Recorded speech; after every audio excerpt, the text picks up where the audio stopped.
भगवान राम के लिए अयोध्या की गद्दी पर बैठना 2 मिनट का खेल था।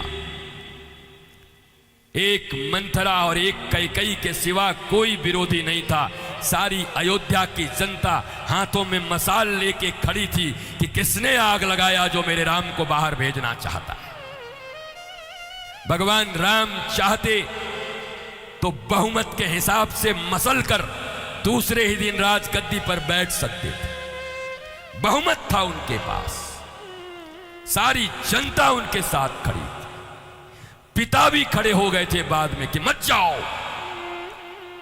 जिसके नाम पर सत्ता मांगी गई थी वो भरत भी चरणों में गिरे हुए थे कि भैया ये आपका है। लेकिन भगवान राम बहुमत से नहीं, सत्य मत और धर्म मत से चलते हुए 14 साल के बाद राम का राज्याभिषेक हुआ और राम राज्य आया। राम बन गए तो राम बन गए।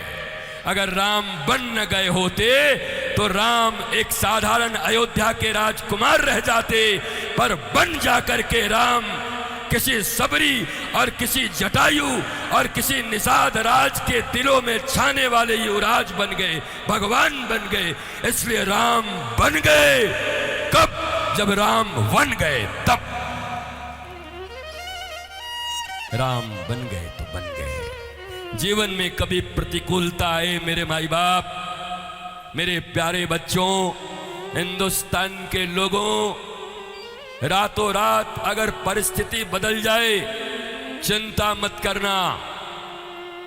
तुम्हारे जो पूर्वज राम हैं, जिनकी गली गली में तुम पूजा करते हो, जो हर मत के पंथ के आधार हैं, राम, उन राम के जीवन में भी अचानक सब कुछ बदल गया था। लेकिन मिली हुई परिस्थिति का प्रयोग उन्हें कैसे किया, उन्होंने सदुपयोग कैसे किया। अपनी बेगम के मरने के बाद ताजमहल बनाने वाले, उसके बाद भी कई बेगमों से विवाह करने वाले, प्रेम की निशानी तो ये है एक पत्नी व्रता, एक गई तो गई। सैकड़ों विवाह किए जिसने,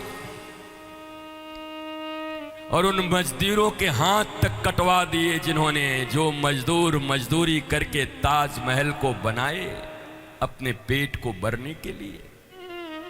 उनके हाथें कटवा दी गई कि दोबारा ऐसा न बना दे। बताओ, उसको तुम प्रेम का पहचान कहते हो। मुझे शर्म आती है तुम्हारी सोच पर। भारत में बेशर्मी का इतना आलम हो गया कि न इतिहास जानना, न समझना, न मानना। इस दुनिया में अगर प्रेम का कोई चिन्ह हो सकता है तो केवल और केवल एकमात्र चिन्ह हो सकता है राम सेतु। इस दुनिया में अयोध्या से पैदल चलकर लंका तक जाने वाला, समुद्र पर पुल बांध करके, जबकि वो चाहते तो कई विवाह कर सकते थे, पर अपनी प्रिया सीता के लिए समुद्र पर पुल बांध दिया। अगर कभी अपनी प्रेमी या अपनी माता पिता किसी को प्रेम में कोई निशानी देनी हो तो छोटा सा राम सेतु का चित्र दे देना। इससे बड़ा कोई निशानी प्रेम का नहीं हो सकता भारत में। अयोध्या से चल करके तमिलनाडु तक जाना, कहां नॉर्थ से साउथ तक पैदल जाना, और वहां भी जाकर समुद्र में पहली बार पुल को बांध लेना उस समय में, एक जानकी के लिए, अपनी प्रिया के लिए।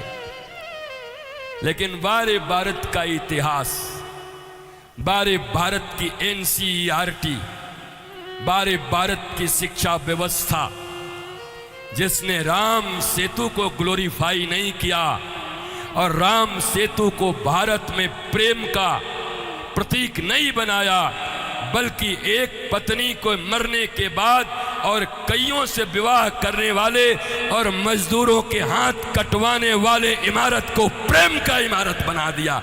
ये भारत है, ये इतिहास है तुम्हारा। इसी इतिहास के कारण तुम नीचे जा रहे हो। ये बात बोलने वाला कोई नहीं, और बोलने वाला है तो समझने वाला कोई नहीं। 100 बार जाना हो, ताजमहल देखने में कोई बुराई नहीं, जाओ देखो, घूम आओ, वह ताज करी आओ, देश की संपत्ति है हमारी, देख आओ। पर उसे प्रेम की संपत्ति बता दोगे? इतिहास को मिटा दोगे? झूठ बोलोगे? सरे आम भारतवासियों को ठगोगे? इसलिए सुदूर तक बैठे हुए मेरे प्यारे, संस्कृति के लिए जागृत रहो। संस्कृति बचेगी, देश बचेगा। देश बचेगा तो कौन सा देश है हमारा? ये वही देश है, मेरे देश की धरती सोना उगले उगले हीरे मोती।